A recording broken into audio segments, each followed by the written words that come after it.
Today on How To Blinds, we'll be showing you how to install your manual and motorised double bracket roller blind.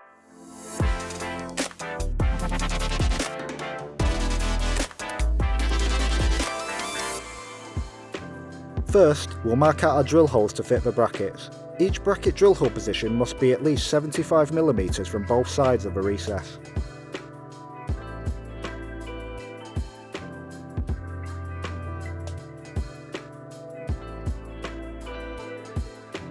Now we can drill our holes using a 6mm drill bit and insert our plugs. Screw in your brackets ensuring the tab is between the blind and the window frame.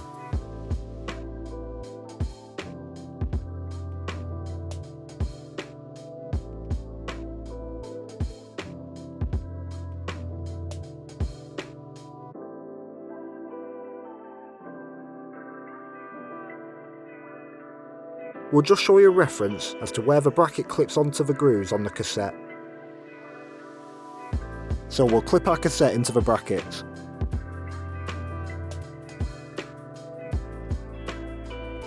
Now we'll install the chain diverter. The chain diverter should already be attached to your chains, so that you just need to line it up with the screw holes and use a 1.5mm Allen key to secure. Now we can check the operation of the double bracket.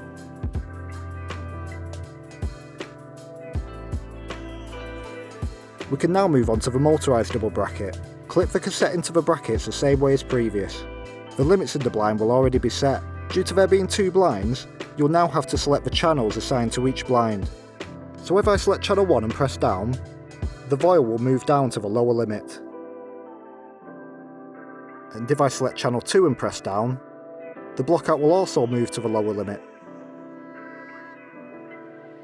To operate both blinds at the same time, scroll across the channels until all 6 illuminate, and press up to send both blinds to the top. And that's how to install your manual and motorised double bracket roller blind. To learn how to set intermediate limits, or for more tips and tricks on motorised blinds, click the annotation on screen now for our motorised guides. Thanks for watching, and remember to like and subscribe for more on How To Blinds.